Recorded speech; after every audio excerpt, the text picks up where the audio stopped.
In Assassin's Creed 2, whilst you're taking a tour of Villa Auditore with Mario, we go under the villa itself, and from here we get a view of 7 statues which each depict a legendary assassin.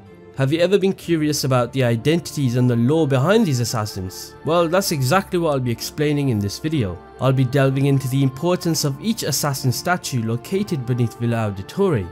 So, without further ado, let's just jump right into it.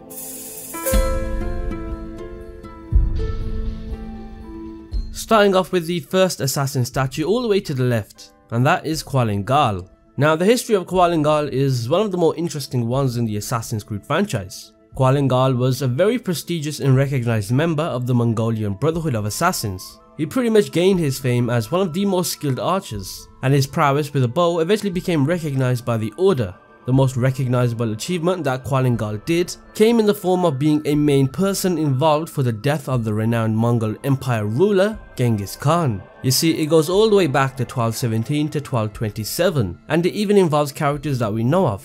So Altair, who at that time was the mentor of the Levantine Brotherhood of Assassins, had a very strong suspicion that the Sword of Eden played a big role in how Genghis Khan rose to fame and power. And also at that time, Altair himself luckily bumped into a particular man, and that man was none other than Qulan Gal himself. So what did Altair do? Well, coincidentally, Qulan Gal, Altair, Altair's wife Maria, and even Altair's son Darius came up with a strategic plan with the intention of assassinating Genghis Khan, who at that time would be resting at his camp in Jingqing. And from here, they would attempt to successfully retrieve the piece of Eden, and that is exactly what they did. It's even said that quite a few years later, the 4 of them finally located the whereabouts of Genghis Khan, and during the assassination mission, Altair was attacked by a Mongol soldier and was injured, but there was one person that came to his rescue, and that was Qulan Gal himself. It's pretty cool to think about, knowing that Altair was on the brink of almost being killed, but Qulan Gal was the man to save him. It's also said that alongside saving Altair, Qulan Gal also rescued a person named Nergui, who was a young novice scouting the area at that time. Anyway, since their first attempt of assassinating Genghis Khan was not a success, the 5 of them, and that means Nergui included, came up with a brand new strategy to assassinate Genghis Khan. Long story short, their next plan worked, and it's said that Qulan Gal himself was the person that delivered the most crucial blow to Genghis Khan, and that came in the form of shooting an arrow at his horse, causing him to fall off. And from there, this is where Altair's son Darius delivered the final blow and took him out with a crossbow bolt. So yeah, you can pretty much see why Qulan Gal has his own statue in the sanctuary under Villa Auditore. I mean, if you were crucial in the assassination of Genghis Khan, then you definitely deserve a statue. He even played a very important role in saving Altair's life at one point.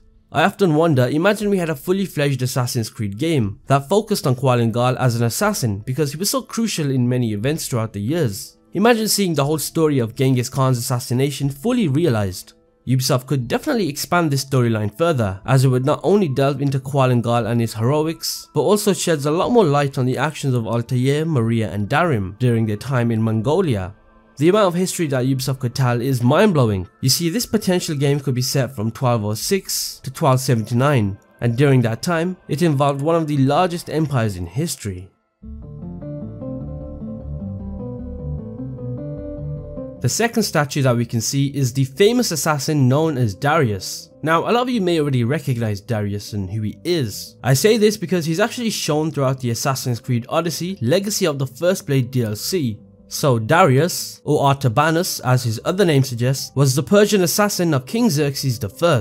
You see, the backstory of Darius is a rather surprising one, because on top of being an assassin, he was also the grandfather for Cassandra's son Elpidios. I bet you were surprised to hear that Cassandra had a son. It's even more interesting as Darius became an ancestor of Amunet, or more commonly known from Assassin's Creed Origins as Aya.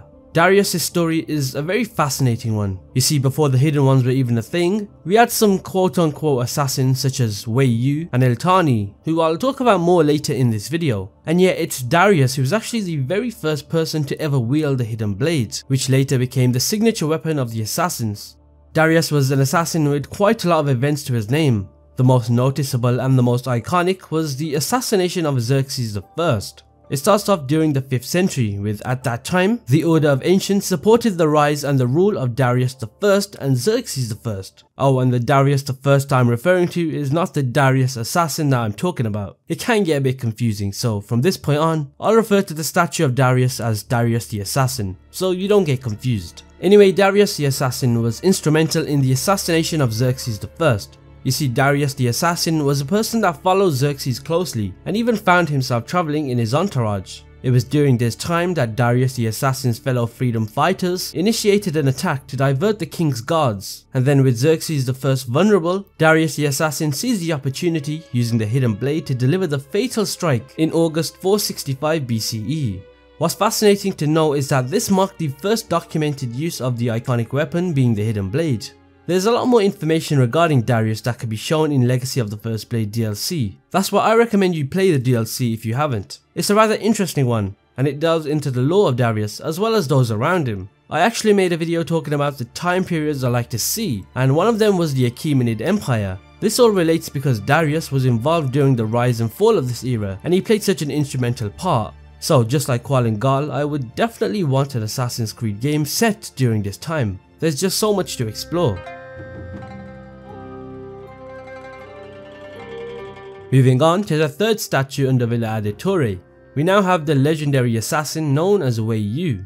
Now this particular assassin is a rather interesting one. I say this because the identity and the story behind Wei Yu is rather faded. There's really not much mentioned about him. All we know is Wei Yu is renowned for his assassination of King Shi Huang, who was the very first emperor of China. His valor in combating tyranny and safeguarding the people's well-being earned him the legendary status within the Assassin Brotherhood, and he was then recognized as one of their esteemed members. Now something that is pretty cool is that Wei Yu actually appears in the opening of the mobile game Assassin's Creed Jade. You see, during the events of Assassin's Creed Jade, Wei Yu journeyed to Ionia, which is a region located around Turkey, with the aim of recovering an ezio artifact from a Roman commander. It's pretty cool to see that Ubisoft are slowly finding ways to include each of these 7 assassins. And as I mentioned, Wei Yu's most notable event is the assassination of King Shi Huang, who was the very first emperor of China. This man was known for his oppressive rule and affiliations with the Order of Ancients. So of course Wei Yu got involved, and in order to safeguard the people from Qin Shi's tyranny, Wei Yu made the courageous decision to liberate the land from Qin Shi Huang's oppression. In September of 210 BCE, during one of the emperor's imperial journeys, Wei Yu assassinated him by delivering a fatal strike with his spear. So yeah, that's all we know so far about the events of Wei Yu. Now the fourth statue in order is one that I'm sure we all know, and that is Amunet, or as a lot of people may know her as Aya from Assassin's Creed Origins. Now if you think about it, seeing as Assassin's Creed 2 was released all the way back in 2009, it's pretty crazy that Amunet is even featured as a statue. This just shows Ubisoft seem to have it all planned out since the OG days. Anyway, let's talk about Amunet and why she's so iconic. Amunet was born around 85 BCE, and if you played Assassin's Creed Origins, you know she played a very crucial role as the co-founder of the Hidden Ones, which we know today as the Assassin Brotherhood. It was her and her husband Bayek who formed the Hidden Ones. The most notable event that Amunet went through was the assassination of Cleopatra. You see, before Bayek and Aya formed the Hidden Ones, Aya served as an operative under Cleopatra during her struggle for the Egyptian throne. And at that same time, Aya harbored a deep desire for vengeance against the Order of Ancients, who we all know were responsible for the death of her son Khemu. And then in 48 BCE, Aya eliminated 2 of their members, Actaeon and Tessos, while Bayek pursued the rest. We of course know this because we play Assassin's Creed Origins through the perspective of Bayek, where we take out each member one by one. Initially, Aya was a loyal supporter with great expectations for the young Queen Cleopatra, and even participated in the Alexandrian Civil War. However, after the Battle of the Nile, Cleopatra and her new Roman ally Julius Caesar allied themselves with the Order and shielded Lucius Septimius, who was one of their remaining members. Aya at that time, who was free from Cleopatra's service and felt betrayed, formed the Hidden Ones alongside Bayek to continue their fight against the Order. You see, Aya was determined to establish a Roman branch, even if it meant sacrificing her marriage with Bayek. And then on March 15, 44 BCE, this culmination resulted in Aya engaging in a personal battle with Septimius, which we get to play through in Origins. and even orchestrating the assassination of Julius Caesar. 14 years later, adopting the name Amunet, she persuaded Cleopatra to end her own life, seeing as Cleopatra had lost against Octavian's forces. In return, she promised to protect Cleopatra's son, Caesarion, within the Hidden Ones. These entire events are the reason she's up there as a statue in the sanctuary under Villa Auditore. She pretty much earned that spot, as she was the assassin that assassinated Cleopatra using a snake. Moving on to the 5th statue in the sanctuary under Villa Auditore, and that is Iltani. Now, if you've never heard of this particular assassin before, Iltani was one of the very first hidden ones that ever existed. She was a female Babylonian assassin. Now, the most notable event that occurred from Iltani is the assassination of Alexander the Great. You see, throughout Iltani's lifetime, Persia unfortunately at that time fell under the rule of the Macedonian Empire, and that empire was led by none other than Alexander the Great. Iltani herself witnessed Alexander the Great's conquest of her entire homeland, and this all came via a Staff of Eden that was given to Alexander the Great by the Order of Ancients. Iltani, of course, was not pleased with Alexander the Great's conquest of her homeland, so she decided to track him down to a city called Herat, located in modern-day Afghanistan, where Alexander had enclosed himself in a formidable citadel. Despite the menacing tall walls, Iltani managed to successfully infiltrate the citadel. However, she grew wary of her ability to assassinate Alexander the Great through force when she sensed that Alexander had somehow detected her presence within the fortress. Realizing the risks that were involved, Iltani aborted her mission and withdrew from Herat. Of course, this did not cause her to stop right there. She came up with an alternative plan, which involved meeting an Achaemenid alchemist who was being pursued by the Greek people at that time. Quite a while later, she arrived in Babylon, where she located the alchemist and obtained a secret formula for a lethal poison. While the poison didn't act as swiftly as she had hoped, it was potent enough to ensure death. As it turned out, in 323 BCE, Iltani succeeded in poisoning Alexander the Great after infiltrating the palace of Nebuchadnezzar II.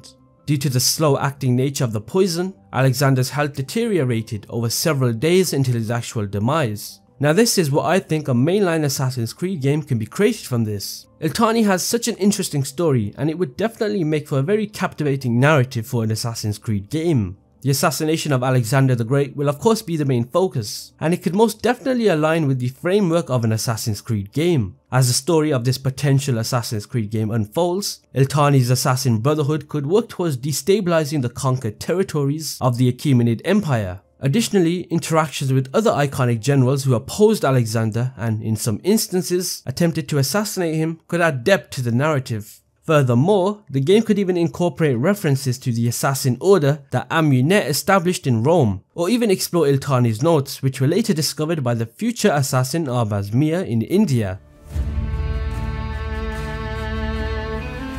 Okay, now we have Leonius. This is an assassin that is rarely spoken about, an assassin that is not even acknowledged. Now, if you've not heard of Leonius before, he belonged to the Roman branch of the Hidden Ones that operated during the Roman Empire in the 1st century. Leonius' most iconic event was through the pretty daring assassination of the tyrannical empire Caligula. Now, I'm being serious when I say this, but there is genuinely not much information about Leonius. All we know is that on the 24th of January 421 CE, Leonius pretty much drove a dagger to Caligula in an underground corridor that was located beneath Palatine Hill in Italy and ended his life.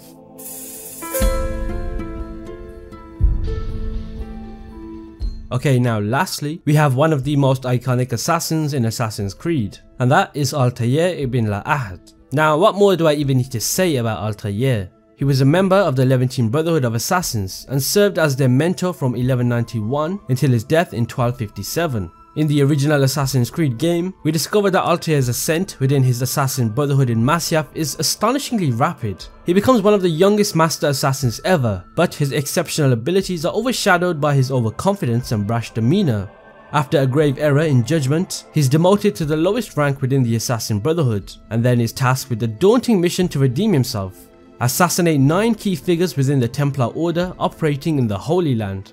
Altair's journey ultimately leads him to an Apple of Eden, an ancient artifact left by a race of demigod beings that shaped the course of history. We also learn that he's a direct ancestor of Desmond Miles. Over subsequent games, we even get to delve deeper into how Altair's legacy influenced the Assassin Brotherhood. Without Altair, who even knows where Assassin's Creed would be now? There is so much, and I mean so much, information on Altair that has not been shown in an Assassin's Creed game. So there you have it, those are the 7 assassin statues under the Villa Auditore explained. I do certainly hope for a lot of these assassins we do end up getting Assassin's Creed games based off them, or if not, at least some recognition for these iconic figures. Anyway, if you did enjoy this video, be sure to hit that subscribe button and drop a like, and with that said, I'll see you in the next one.